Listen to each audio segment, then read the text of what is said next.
I remember being a young Disney animator and really struggling with a flatness in my drawings and not feeling a depth in the frame that I was creating, even when I was telling my stories.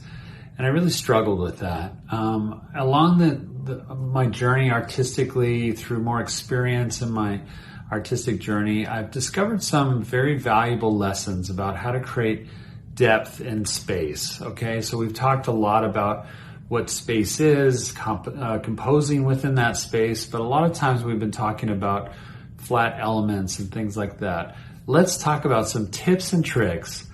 We all love those. Tips and tricks about creating depth in a composition. All right, here we go. So one of the things that I used to do as a beginning artist, maybe you guys do too, is I used to draw very flat. I grew up wanting to do comic strips, and so I was used to working and creating compositions in a frame and even telling stories and creating characters. But I thought really flatly, and to make a world a little bit fuller and more robust is to create worlds with depth. And so creating depth in a composition is really understanding certain depth cues in our drawing, things that we take for granted, because when we set up a camera and shoot it, we see those depth cues. They exist in real life because we live in a world that has dimension and depth and space to it. So as a designer and as a storyboard artist or an artist in animation, we have to include that in our drawings. So let's talk a little bit about how we can achieve depth within our frame. One of the ways is scale, okay? So scale is being able to show the relative size of an object in a frame compared to another similarly scaled object. So my example 1 is a good one, I think, because it shows a frame here with two trees in it. Now this is not a great balanced frame, of course. It's kind of boring, but both of the trees are exactly the same size and they're behind the horizon line here. So they look very distant from each other, right? Look what happens when we blow up the other tree on the right and have it break frame. It goes underneath the frame element, so it's attaching somewhere on the ground over here. It's larger, and we automatically recognize that these are trees that are probably around the similar size as each other, the same type of tree. And so by seeing it now large in the frame, our mind says that tree is in the foreground and this tree on the left is in the background. So we've created, just through scale, we've created some size difference within the frame. And without even doing anything to our field, any other drawing elements, we've already created through scale some depth. Here's some other another element that you can do. Overlapping objects help create depth as well. So the example on the left side with a very high horizon line, we're seeing kind of a lot of flatness here because none of these buildings are overlapping each other. They do have scale, so this one's smaller, larger, largest. So that gives us, and there's a linear perspective, which we'll talk about in a minute, that's happening here with this 1 point perspective. But the objects themselves kind of feel flat, right? They could be just boards that were set up in the distance from each other. Look what happens when we lower the horizon line. Now we're looking up at these buildings, and we got a really dynamic perspective here, 1 point perspective, and the horizon line would be somewhere out here probably a little bit. But what we're seeing now with overlapping these elements, these houses that are similar in size, it really gives a sense of depth there because we're not even seeing the other side of these houses because of the overlap that's happening there. So that really puts them behind a shape, which is nice. Here's another trick. Layering can help you create depth too. So just like overlapping shapes, layering is creating elements of, like, see these bad guy pirates? They're larger in scale, they're in the foreground. They create kind of a shadow effect. Look at how that really nicely frames this area with Captain Crunchberry here. I love Captain Crunch, so I did this illustration a while back. But then they're a foreground element, layer, and then there's a midground element, which is the ground, the chest, and the captain. And then in the background layer is all the background elements of the little island and these kids back here too. So, and I've used also the thickness of line, thinner lines for background areas, thicker lines, bolder shapes for the foreground, and that really helps this layering to pop also. I'll show you how I have this broken up, as a matter of fact.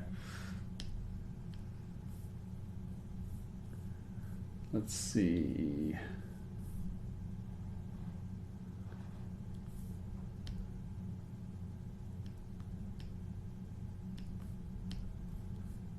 Here we go. We'll cut some of this out here.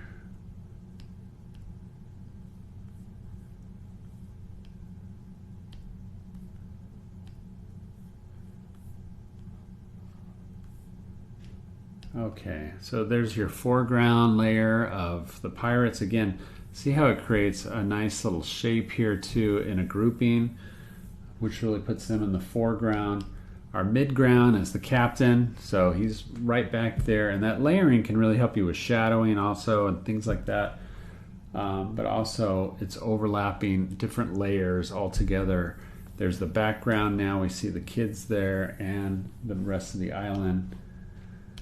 And then the frame on top. Boom. Let's go this way. Final look. Okay, so that's layering. Let's look at one more thing that we can use, and that's linear perspective. That's kind of a fancy name. Really, it just means lines and shapes that maybe taper or draw our eye into the frame. It almost sucks us in. It gives us that sense of depth. Look at this example from The Shining. What a creepy, scary Stanley Kubrick movie, right? And we could see, because they've drawn lines over it here, how the linear perspective of this 1-point perspective going all the way down to the door, everything draws our eye down that hallway, that corridor to that door, right? Same thing with something like this illustration I did of a car. And the road itself is a linear element that can really take us through this design all the way curving around here and then back out of the frame. So we get that nice linear line that pulls us in, and there's a tapering. It's in the foreground, but it also goes, that line travels into the frame and gets thinner and tapers more as it goes around the bin there. So that is scale, overlapping objects, layering, and linear perspective. All great tips to use when you are trying to create more depth in your story concept drawing. So let's do an assignment. Assignment number 4, right? Draw a story concept of your choice this time, whatever you want to draw, with the elements of depth that we just talked about. Layers, overlap, scale, and linear perspective, okay? I didn't write that in there, but go ahead and add linear perspective to the list. So let's see what you can do. We'll take a little pause, and then I'll do one too, all right? Here we go.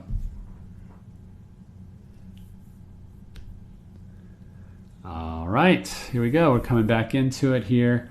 Let's see how big my pencil is here. I'm going to start a little larger with my pencil size. Okay, what to draw? So I'm going to draw something that has a little bit more askew. Let's do something kind of fun here. I'm going to draw in, my horizon line is going to be curved, and you'll see why in a minute.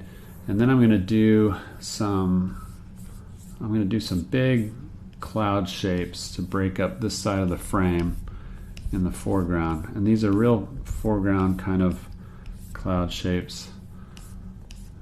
I don't love my clouds. They should be pretty randomized. And I've drawn these shapes pretty evenly.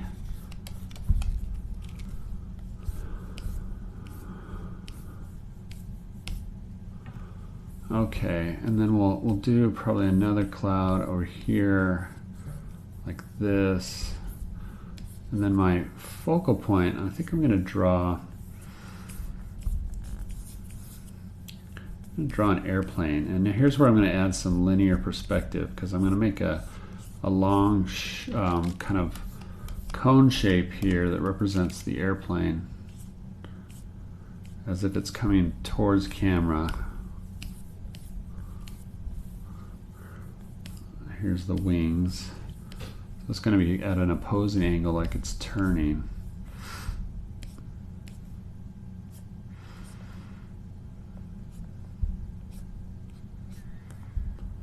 think my airplane looks more like a rocket ship, but let's go with it for now. Again, this is why we use reference in our drawing. No problem looking at an airplane. I am making this up as I go. It probably should not be.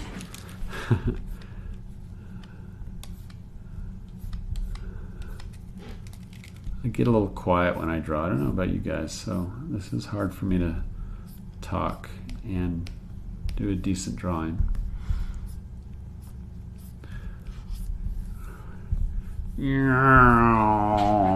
Let's put our pilot in here. We'll just draw him as a silhouette character.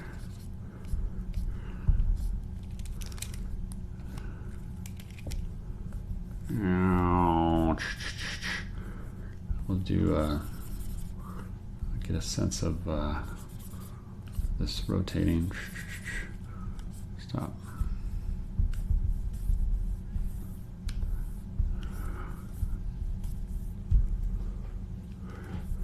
You know what I think we need here is another smaller plane over here that's following him.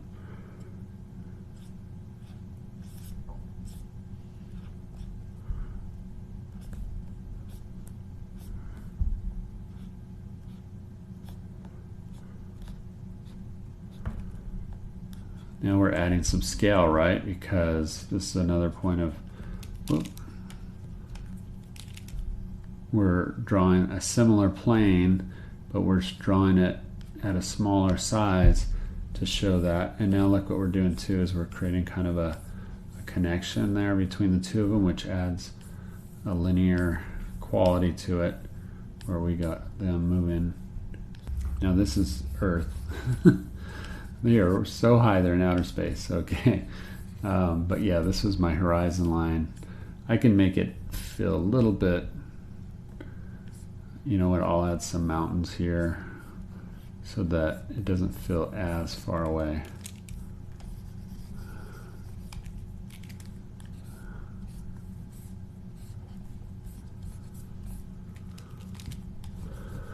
Okay, there we go.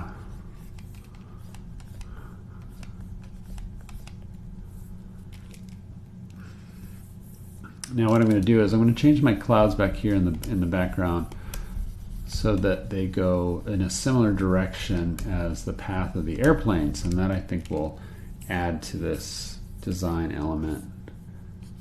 So a little cloud back here and a bigger sweeping cloud here.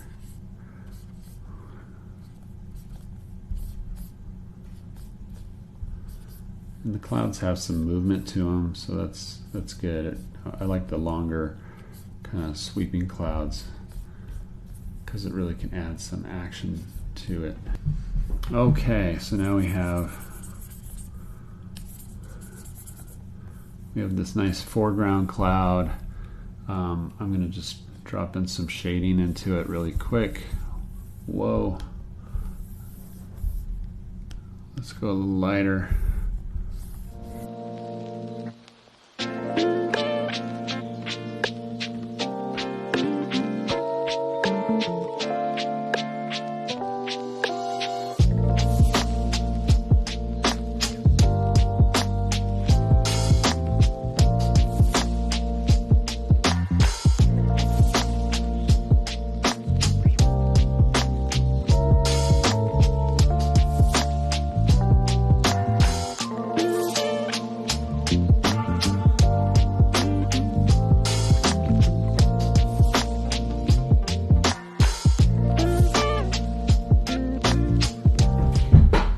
All right, so we got some foreground clouds there. We could definitely do some more work on this and refine it, but we've got some linear perspective here.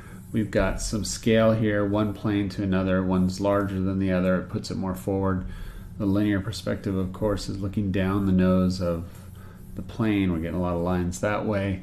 We have layers here with this foreground, midground, and background. And overlapping elements here too of the plane, which should be behind the cloud. and that would give us definitely more of that perspective. Nice depth cues in it overall. We got some good stuff going on. So, all right. Thank you guys, and I hope you have fun doing this assignment. Let's do some more.